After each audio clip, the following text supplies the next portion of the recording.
Breaker 1-9, this is the Unesh value train. Looks like we've got ourselves a big old load of value headed your way. So, light 'em up, because this big rig is pumping and rolling just fine. Welcome to the Unesh value train. Hope you're excited. Playing against Daretti. And also, I'd like to thank you for choosing to ride on the Unesh value train, but we'll cover that here in a second. And as far as opening hand goes, this looks beautiful. We've got Jace. That sounds really good. Get down Island, go for Soul Ring, get down Jace, and then have a ton of fun. So, but anyway, also, this has been the first time that I'm recording here in about 2 weeks now. And I'll kind of explain the little 2-week break that I took. And it was nice. You know, not that I got burned down or anything like that, but yeah, we'll break into that here in just a second. So let's go to get down Island, let's get down Soul Ring. It's going to be 1 mana, and then anything else. We're going to go and pass the turn to our opponent. We are flying the Unesh value train today, and our conductor is going to be Mr. Unesh himself. Flying Sphinx spells you cast cost 2 less to cast. Then whenever Unesh or another Sphinx enters the battlefield under your control, factor fiction for 4. Playing gets Daretti, scrap Savant, the junkyard man. +2, discard up to 2 cards, then -2. Then draw that many cards, -2, sack an artifact, return it from the graveyard to the battlefield. Then for a -10. You get an emblem that says whenever an artifact is put into your graveyard from the battlefield, return that card to the battlefield at the beginning of the next end step. And let's get a quick little sponsor shout out real quick. We could go for a turn 2 Jace, but let's just let our opponent get a little bit more stuff set up. And you know, we're looking at a turn 2 Hedron Archive, so that's not too bad. Yeah, we could jam Jace, but let our opponent get some stuff set up, and then we'll kind of go for that. But yes, let's give a quick shout out to MTGOTraders. If you want to fly on the Unesh value train yourself or get your own value train going, be sure to hit up MTGOTraders. And be sure to check out inkedgaming.com and use coupon code JOLT to get 10% off your order. And if you use that coupon code, it will go back towards my channel in a way to support me. So let's say that you enjoy one of my decks and you want to use one of my thumbnails as a wallpaper for your desktop computer. I do have a link down in the description below. So that way you can download that wallpaper and use it for your computer. But yeah, I think that's gonna be it. So it is free time. We can talk about whatever we want. Our opponent did get down Mishra's Workshop, so I think we. All right, so we're looking at Jace or going for Unesh. Let's get down Island. That's gonna be 1, 2, 3, 4, 5, 6, 7, 8. We've got 7 at this point right now. That's gonna be Unesh into Glyph Keeper. Yeah, I think that sounds for turn 3 Unesh. Even if this is a short game, I'll definitely take it. Yeah, let's go for that. It's going to be 1, 2.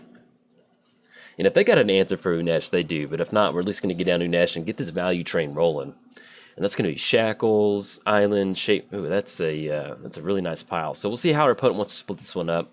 But yeah, so long story short, I took about a 2-week break. You may have noticed last week was content was kind of a little abnormal. And that was part of my 2-week break. So I had a business trip that I went on, not this past weekend, but the weekend before that out in Florida. And so typically I do most of my recording on the weekends on a Saturday morning or Sunday morning. And so by the time I think I left on a Wednesday and I got back on a Sunday night. And so that was the lead into me streaming that week. And I guess at this, we'll go on Juice Pile 1. Yeah, I'll take Clever Impersonator. We can even actually have it enter the battlefield as a copy of Daretti. And let's go ahead. Well, actually, we cannot get down Shapeshare. Yeah, that's fine. We can actually get rid of an island. So we'll just go and simply just pass the turn. Let's get rid of this island. And then, yeah, there we go. Kick it back over there. But yeah, so I went to that business trip. So that kind of really ate into a lot of my content time. And then also, if you missed it, I released this past Friday, I released a stream highlight where I did my first stream on Twitch. And I was also getting ready for that. You know, there's a lot of stuff you have to get ready for Twitch. You have to get the... I basically had no Twitch profile, so I had to go in there and I had to make all the little graphics down at the bottom. I had to make a arena overlay. It was a lot of fun participating in that Ravnica pre-release. I don't know, it was really enjoyable, and I can't wait to do it again in the future. And it's definitely going to spark me, not that I got tired of Arena, but it's gotten me, with the new set releasing, I'm definitely ready to get back into more Arena content. And hopefully, sometime soon they'll be releasing Brawl, because then that'll just be perfect. Can't wait for that. I did get, shout out to Wizards of the Coast, thank you very much. They did give me, I think, like 4,000 gems for participating in the arena event. So we'll be seeing some pack cracking sometime soon, because when I get gems, basically my entire approach to arena is to play it as cheaply as possible. And so when I get free stuff, I always basically just use it for cards. Okay, opponent's going to get down Force Field. 1 activated mana. The next time an unblocked creature of your choice would deal combat damage to you, this will prevent all but one of that damage. Okay. And then we draw 2 Lightning Greaves. So that's actually going to help us out if we want to get down some sort of attack step. Let's get Island down. Yeah, let's just start Uneshing. That's going to be 1-2.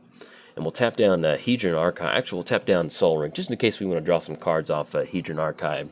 And at this point right now, we're basically just going to be trying to get as many Sphinxes on the battlefield as possible. That's going to get the value train to its intended destination. And I hope you like that intro. I've been wanting to do a little bit of a better Unesh intro, and I practiced that for like a week when I was driving. And so if you don't have a funny mental image of me just sitting there practicing this Unesh intro, hey, that was it. I think at this point, Force of Will is just wonderful. So we're going to choose pile 2 because we have tons of blue in the hand. We could go for Shapesharer, and that still allows us to go for Lightning Greaves. Yeah, let's do that. And get down Shapesharer. Oh, excuse me, it's a changeling. We could just paid it for 1 blue mana. Get 1 more Unesh trigger.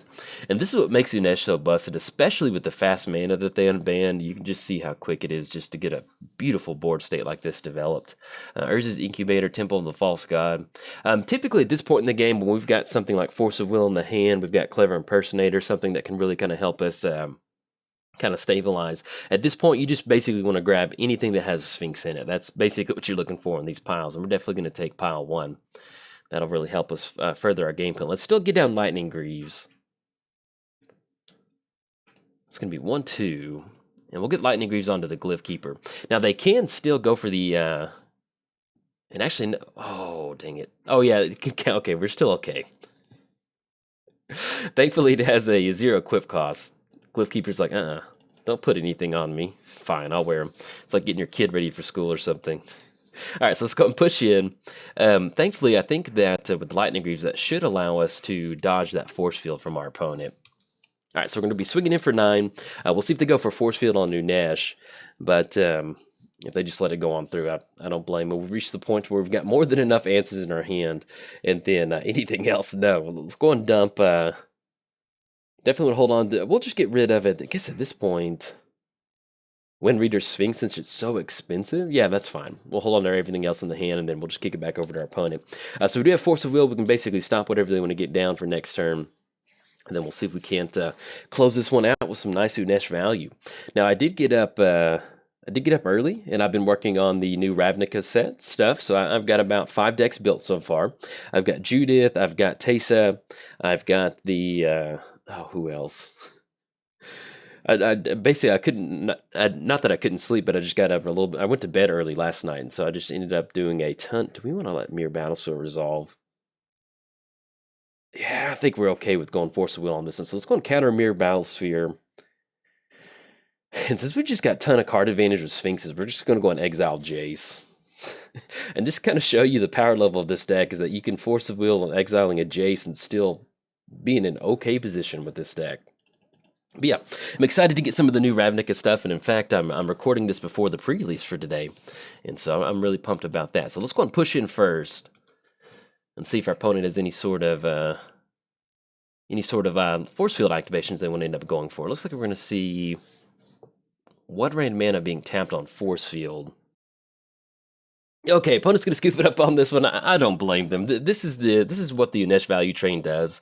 It we get going so quick, it's just there's nothing you can do. You just run into the train depot and deliver a nice, safe load of value to our opponent. So Daretti ordered some value, we definitely delivered it to him, and I'll probably end up splicing this one onto another video. But anyway, if you enjoyed the video, like and subscribe. Thanks. Bye.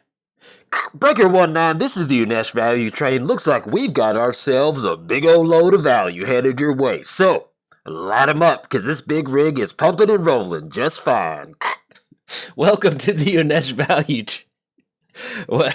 It's just as far as opening hand goes, we've got 5 or more lands. 1, 2, 3, 4.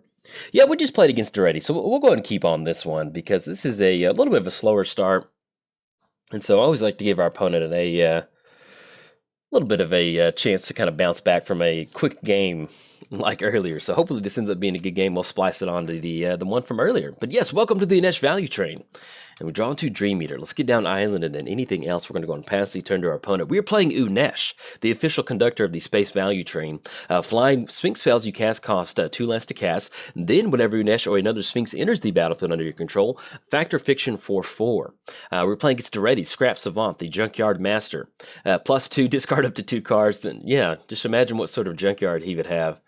Be pretty cool. +2, discard up to 2 cards, then draw that many cards. Then for a -2, sacrifice an artifact. If you do return an artifact from your graveyard to the battlefield, -10, you get an emblem that says whenever an artifact is put into the graveyard from the battlefield, return that card to the battlefield at the beginning of the next end step. And our opponent's off to a pretty quick start. That's some solid stuff right there.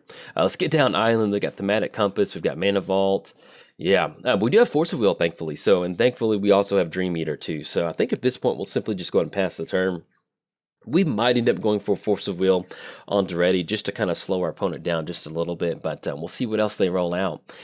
Yes, we did cover both commanders, so it is free time. We can talk about whatever we want.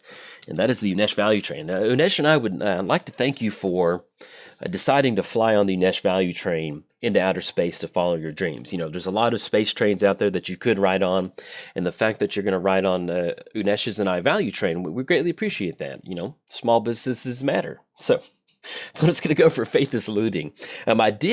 I am recording with the new set Ravnica released. I'm actually recording before the pre-release.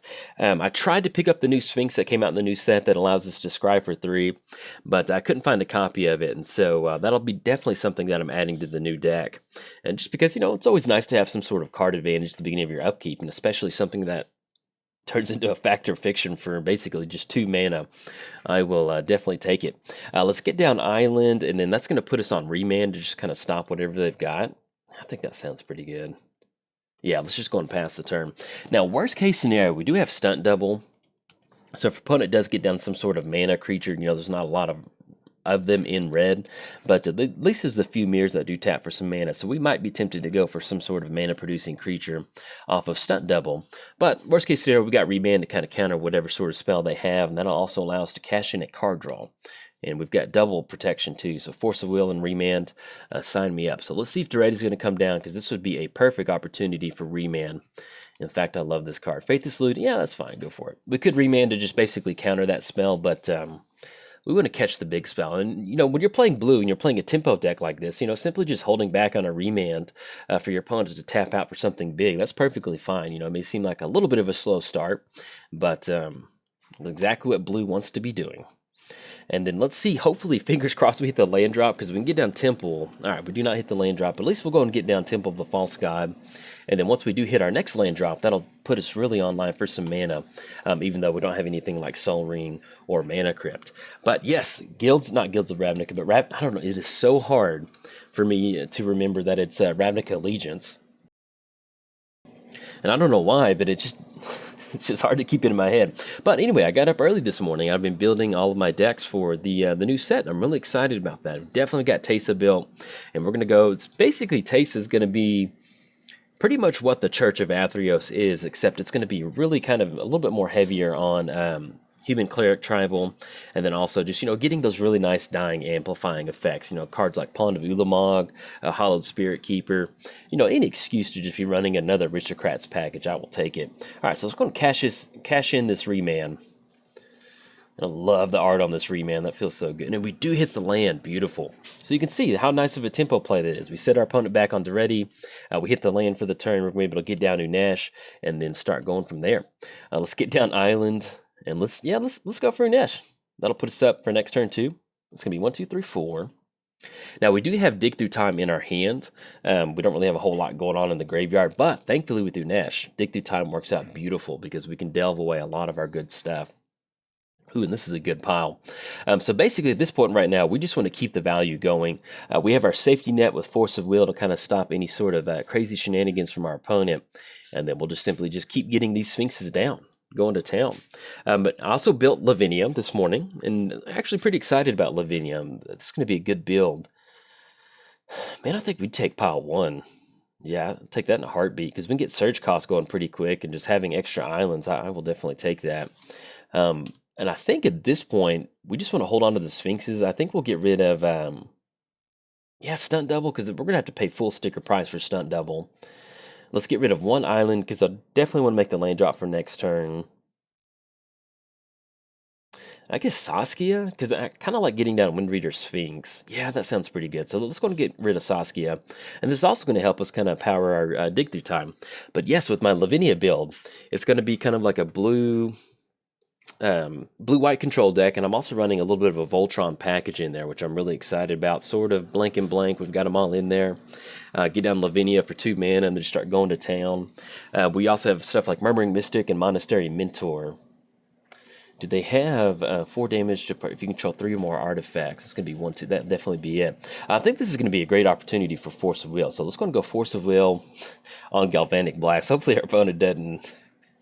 And I think, yeah, at this point, I don't mind exiling Dig Through Time. So we're going to go for Force of Will. We're going to make sure this value train keeps pumping down that road. And, oh yeah, as far as the intro goes, so yeah, I mentioned in the earlier video, but I've been practicing that intro, and I've been listening to a lot of country recently. And I don't like current country like you would hear on the radio. I like a lot of the old school country stuff like Willie Nelson. I've been listening to a lot of Sturgill recently, which has been really good.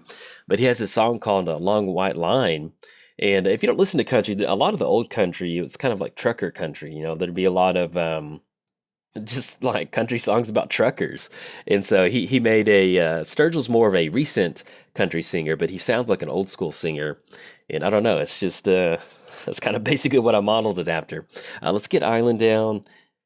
And we're just looking at 2 colorless mana. So, well, just in case we get into something else, let's go for Dream. Windreader Sphinx is going to be 5 total mana. That's going to be 1, 2, 3, 4, 5. And that'll still put us on for the Avenger. Yeah, I think I like that. That's going to be 1, 2. And we'll be able to cash in a little bit of extra card draw with Windreader Sphinx whenever Unesh swings in. You can just see getting our Fact or Fiction every single turn is just silly magic, especially 1 versus 1 commander. Now, depending on how they split this up, we're basically going to try to take the most amount of lands. Even if they go Manamo and then 3 islands, we'll still take it. Or if they just split it up like that, we'll take that too. Let's get down the Avenger, because that's going to be a surge cost for just 1 blue mana. Oh, look at that. That surge cost feels so nasty sometimes. We're going to get the extra Factor Fiction going. It's going to be Mana Drain. Now, unfortunately, we're going to be off on Mana Drain, but we do have Mystical Tutor, so if we want to grab something like Cyclonic Rift to clear the way, we certainly can. And at this point right now, we're just going to choose Pile 2. We just want to have a hard answer for something from our opponent. Definitely take that. Let's go and push him for 4 with Unesh. It's going to knock them down to 22. We're going to get a card draw, and that will be 4 total commander damage. Yes, we're going to use that ability. Draw into an island, and then kick it back over there. But yeah, Lavinia, it's going to be kind of like a Voltron, blue-white combo style deck. Not combo, but like a synergy package. Also, I built Judith this morning, too. I'm really excited about Judith.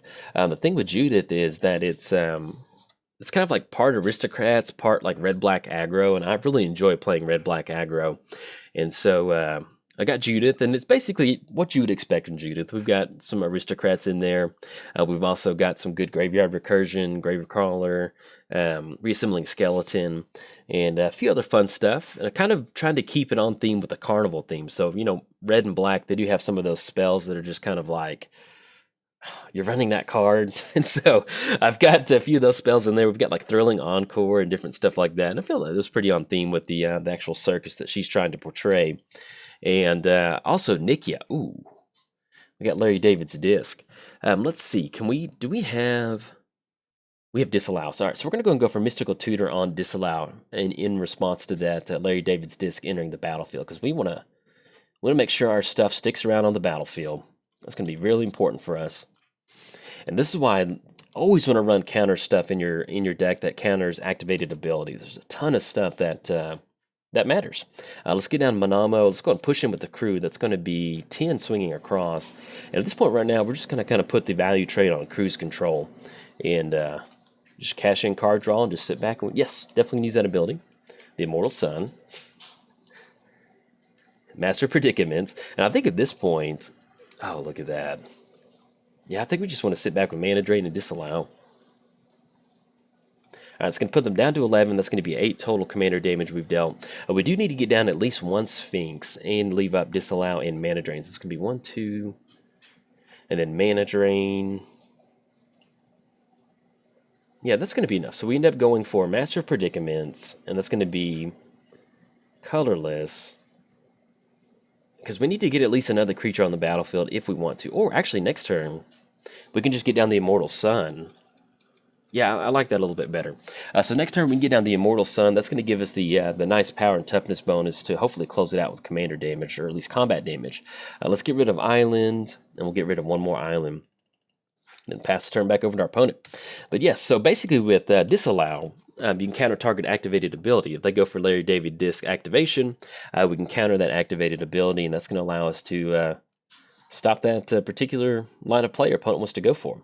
It also works out, something like Disallow, having those 3 different modes on there is such a good effect. And then, oh yeah, as far as Judith, so I did add some dragons in there because I was trying to figure out what would be kind of circusy in a Rakdos circus, and having some flying dragons in there that eat people sounds pretty cool. So we got a little bit of a small dragon something, and also Nikia. Really excited about Nikia. We're going for a full creature build. I'm not going to talk too much about it because I kind of want to show it off for everybody, but it's going to be pretty cool. All right, so opponent's going to be going for a Thematic Compass activation.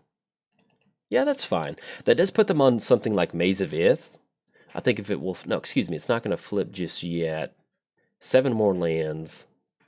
1, 2, 3, 4, 5. Yeah, they only have 5 lands on the battlefield at this point right now. So they end up going for Larry David's Disc. We'll be able to go for Disallow. And then actually with the Immortal Sun, that's going to be 1, 2, 3.